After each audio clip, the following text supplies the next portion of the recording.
Hey, what you guys are about to see is an interview that my husband Kevin did of our friend Emma Thomas, who is a fighter, blogger, journalist, and all-around awesome woman from England living in Bangkok. She's been in Thailand for many years, and she is just an awesome person. I love her a lot.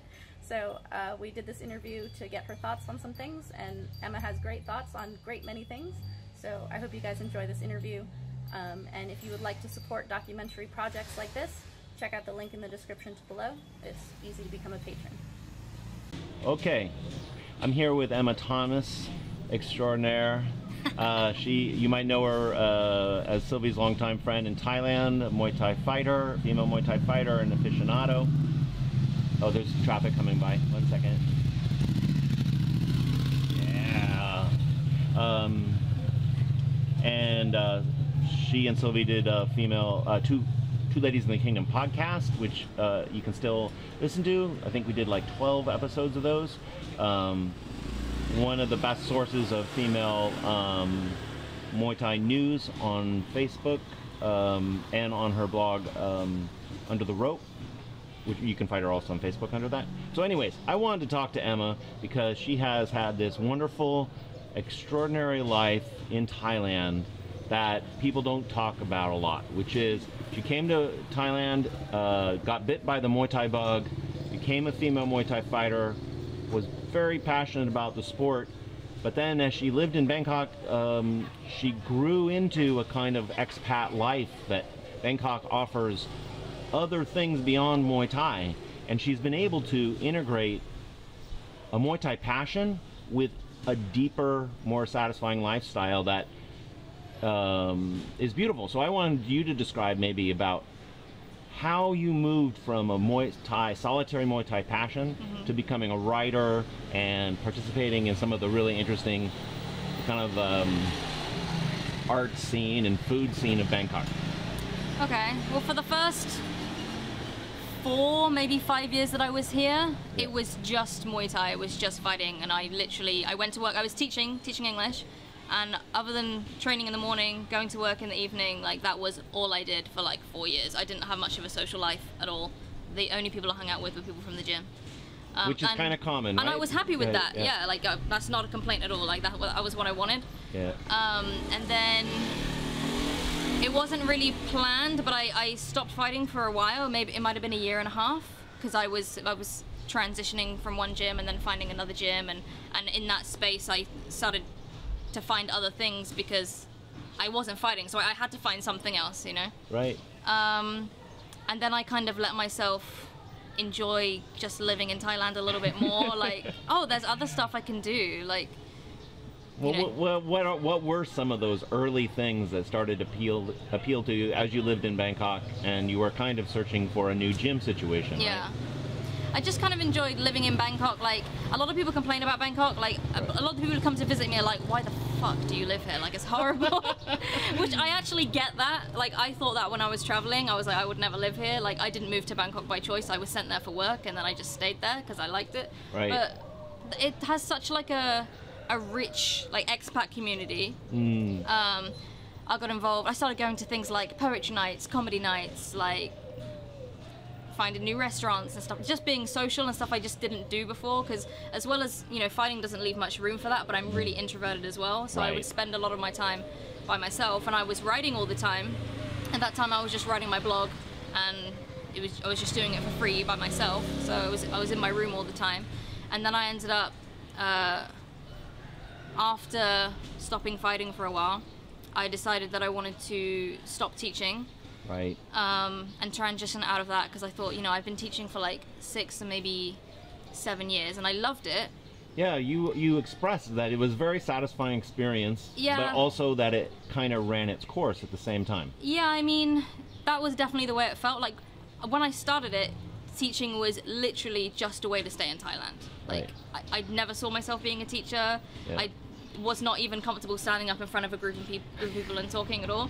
In that way, it helped me in a lot of ways, and I really enjoyed it. And like, now I actually miss teaching.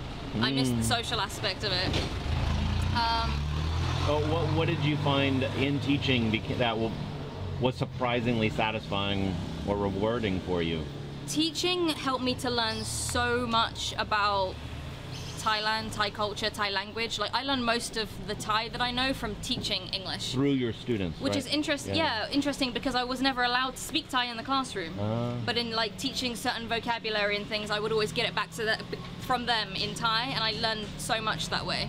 Interesting. Yeah, that was really satisfying. And do you feel like opening yourself up to Bangkok life also maybe paralleled your growing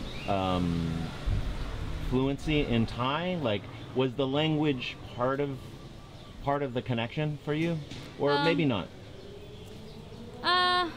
Yeah, I mean, I'm not fluent in Thai by any means. Yeah. I really should be for as long as I've been here. It's kind of shameful. But you can move through social spaces Definitely, comfortably, definitely. right? And Yeah. understand overheard conversations, Yeah. kind of thing, right? Yeah, definitely. You Yeah. can't gossip about me in Thai because I'll know what you're saying. But I'm just trying to figure out or was it just a matter of acclimating yourself, as an introvert, very slowly? Like our first year in Chiang Mai, I don't think we left the 3 blocks from the gym Right. often, and we very seldom went a mile away. Yeah. And it wasn't until we got a motorbike, we're like, wow, there's a whole city here.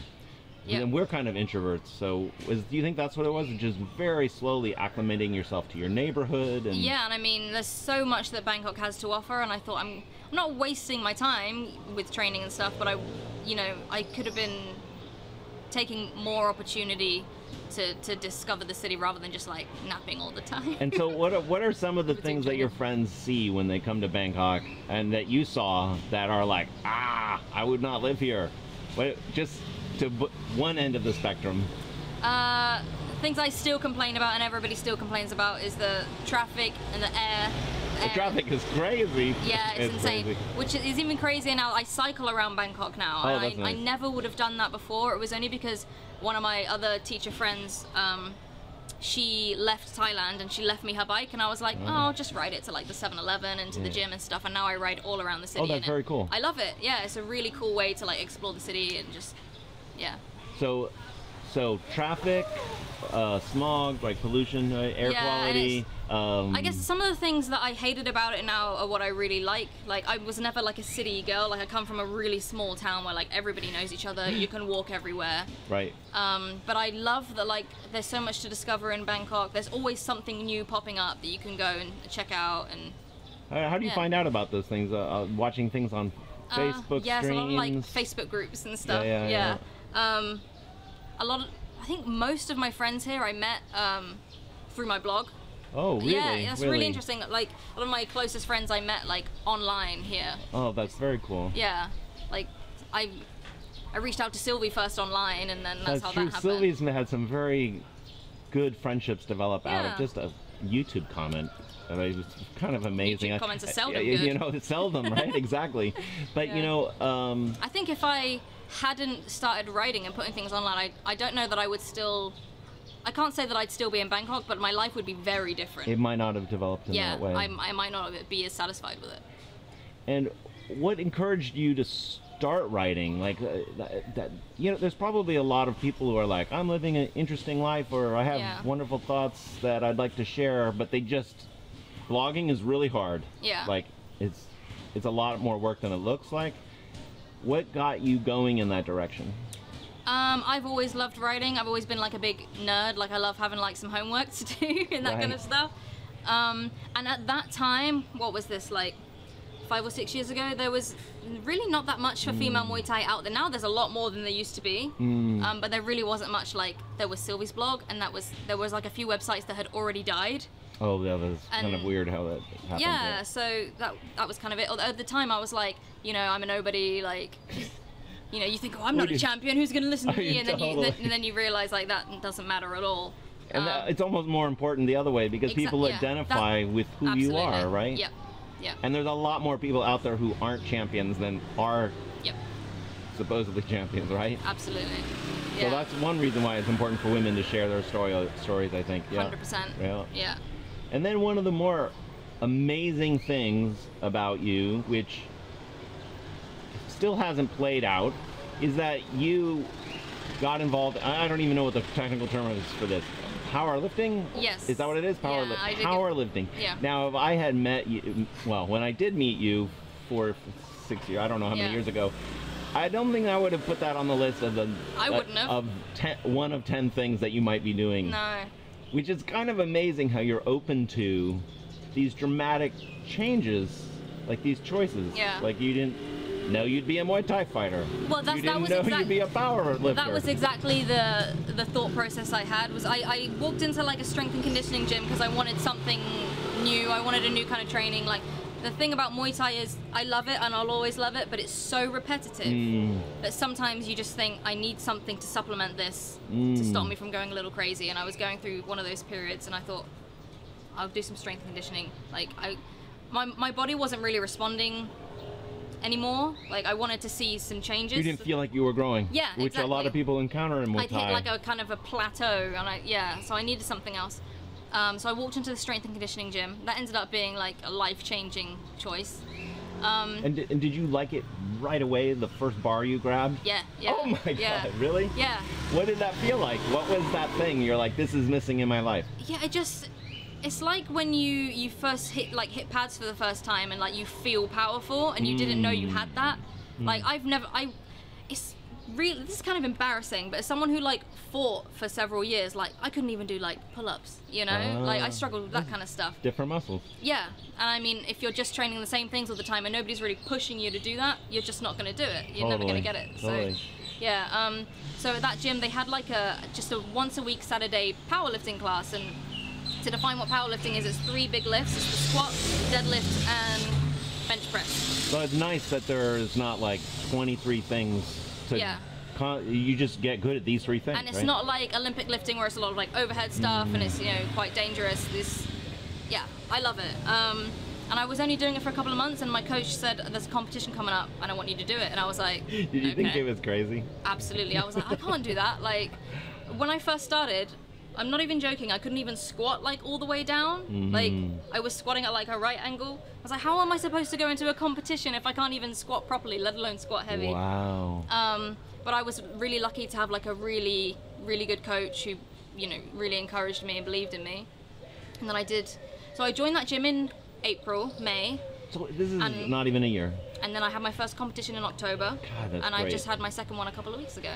That's kind of like, there's a little something about Thailand in that, especially in Muay Thai, where you can train 3 months never before and have a fight. Yeah, in the UK, like back home, you wouldn't consider doing that. No, I don't. But also, I guess in Thailand, you can start power training, powerlifting, and you can be in a competition soon. Yeah. Which is one of the more exciting things about just Thai culture. Of course, there are drawbacks on every culture, but one of the exciting things is you come here and many things are possible. Yeah. You can see and experience yourself differently than you ever would have in your own hometown or in a city in the West, something like that. Yeah.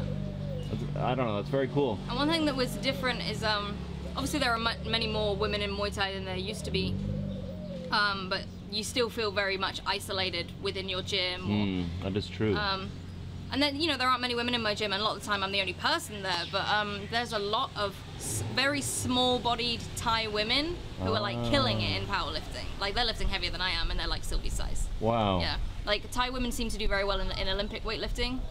So there is a kind of, like, footprint that women have in the sport in Thailand. Yeah. I mean, it's kind of just started to grow in Thailand, but, like, there's already so many women involved, and I love it. And so I'm curious how your experience of empowerment in powerlifting, which is relatively new, how did that marry itself to the kinds of empowerment you seek in Muay Thai? Because you continue training Muay Thai, right? Yeah, I'm not gonna stop training, even though you're like at Adachai's gym in Bangkok if anybody wants to come by. Yeah. I mean, I can't say with any certainty if I'm still gonna fight. I'm not gonna say I've stopped fighting, but I haven't fought for like a year. Right. And do you find that they complement each other, the two experiences, or do they fight with each other a little bit? They do and they don't, because they're very like counterproductive. They're totally opposite. Like, it's very hard to come and train Muay Thai when, you know, your legs feel like rocks from lifting, and you know. So physically difficult to put them together. And the mindset is quite different. Like, you know, in a Muay Thai gym, you wouldn't dream of finishing a round of pad work and sitting down and showing how tired you are. You wouldn't just be like, oh, I'm tired, you know? Yeah. But in powerlifting, like, I'd be walking around, you know, doing this when I'm just trying to catch my breath, and my coach would be like, sit down, you're wasting energy. Like, you need to sit down for like 2 minutes before because you do powerlifting is about maximum effort bursts, right? Yeah. So every calorie is a fuel source in a weird way. It's all about like saving your energy. Yeah. And even the way that like I eat has had to change massively. I like that though. But yeah, you for a long time you were vegan in Bangkok, right? Yeah, mostly. And then you now moved towards eating a more meat diet. Yeah, now I eat everything. Yeah, I mean, powerlifting didn't really require me to do that, but it's just a direction that I went in. But I really love that I don't have to feel like I'm depriving myself all of the time. Because with Muay Thai, it felt like that a lot. Like I was.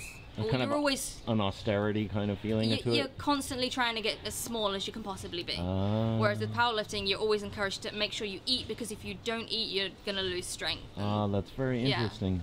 But then the Muay Thai complements that, because it means I'm not getting huge. Yeah, totally. So I'm just to throw a quick little right turn here.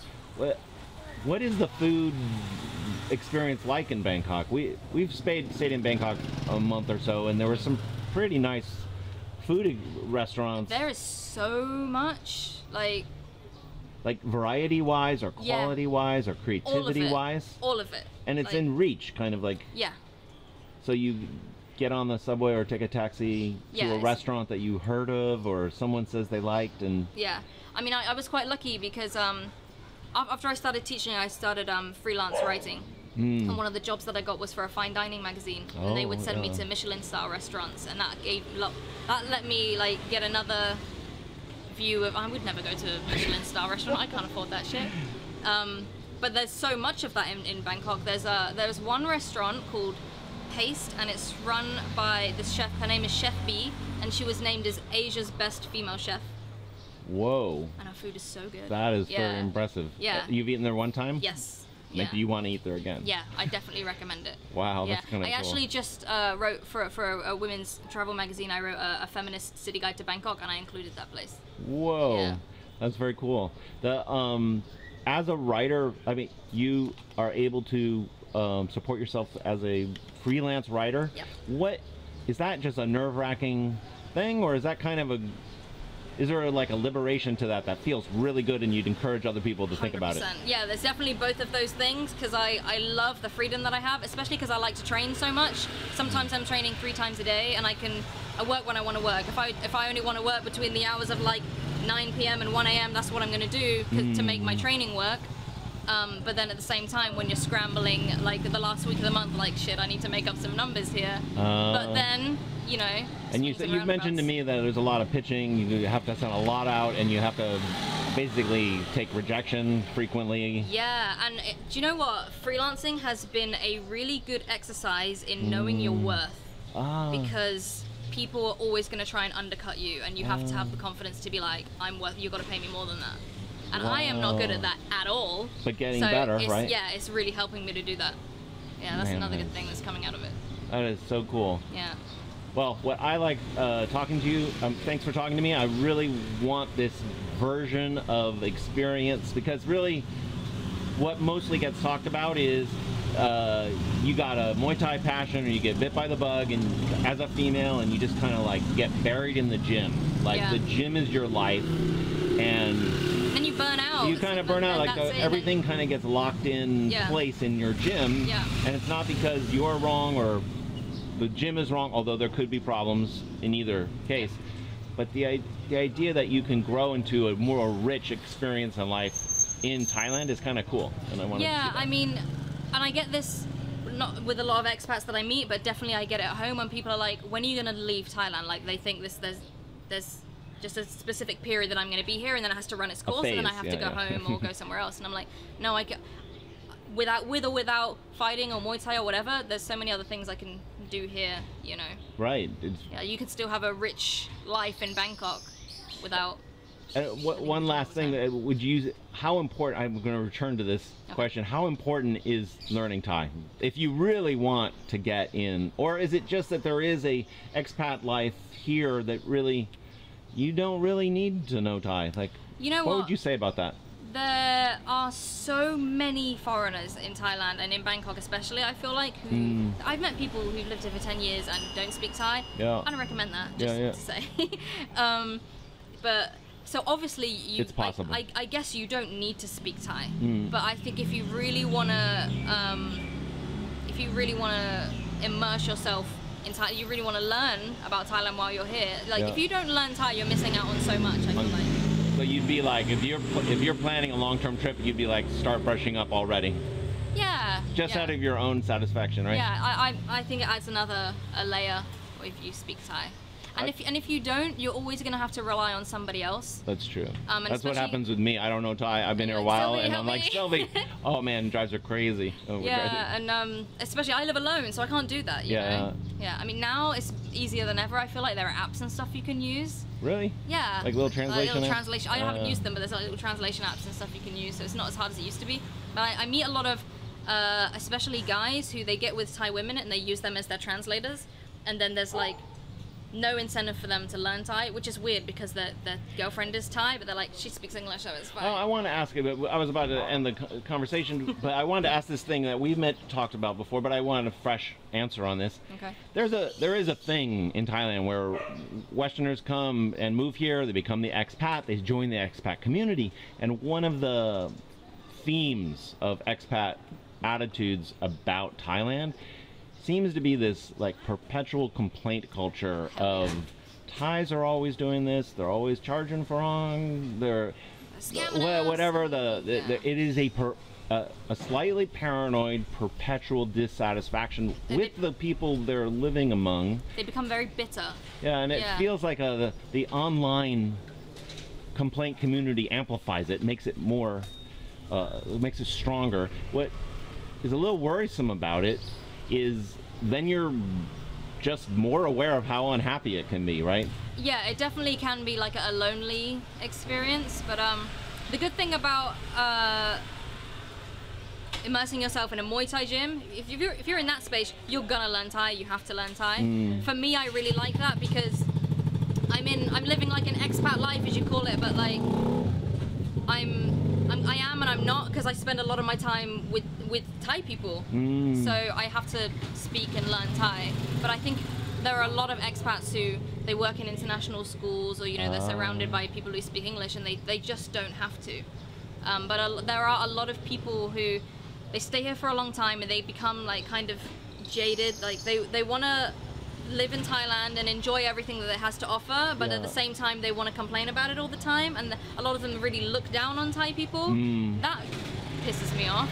And there's also an element, I'm just guessing here, but I've been here for a while, there is a disappointment that as you're an expat and as you kind of like open-heartedly try to join the culture in a kind of international spirit, Thais do have limits. They create social walls between yourself and them, and I think a lot of expats feel become embittered when they hit this unexpectedly. It's like Thais have a big smile on their face and they're all so welcoming, but there are also social boundaries that are really prevalent, and I think that how you run into that boundary and what it makes you feel like, you have to be careful with that if you want to not feel like you're always kind of like on the short end of something. I meet a lot of people who say like you'll never be Thai, you'll always be other. Very common. Yeah. And that is true, but I'm kind of okay with I don't know, I feel like you have to be okay with that boundary. I'm not trying to be Thai, yeah, but I understand that feeling, And maybe it's more difficult if you get into business with Thais, or you get married into a family, or I don't know, maybe it becomes more difficult to negotiate. But this seems like this is one of them. If you want to live in Thailand for a long time, it's something you have to make peace with. Yeah, I feel like there's a lot of people who say like, oh, I started to learn Thai, but then when I understood, I started to understand what people were saying about me, and then I got pissed off, or then I stopped learning, or then I left Thailand. I understand that, but I feel like that's when you get like this far, and you need to move past that. Yeah, that's like your first 6 months or your first year in Thailand, and you need to push you through have to find that layer adjust. right below it. Yeah. The whole thing is like wherever you're living, you got to find a way to enjoy it and be happy in it. And it sounds like that's actually what you've had. So I'm kind of excited to watch what happens with you, with your powerlifting and your freelance writing. Yeah. Thank you. And I'll talk to you maybe in another year and see what happened. Hopefully not that long, but yeah. Oh, okay. Thank you, Emma. Thanks. So that's Kevin's interview with Emma Thomas. You can follow her on her Facebook page, Under the Ropes, which is also a blog. She's an excellent blogger, writer, reporter, feminist, fighter, amazing, amazing person. Definitely follow Emma. You will not regret it. And hope you guys enjoyed the interview. If you would like to see more documentation projects like this and support more documentary projects like this, check out the link in the description below. Patreon is how I do that, and there's tons of stuff for you guys to see on there. Over 60 hours of long-form documentary of Thai techniques from the greatest legends and crews of Thailand, as well as documentary projects like this. So check it out.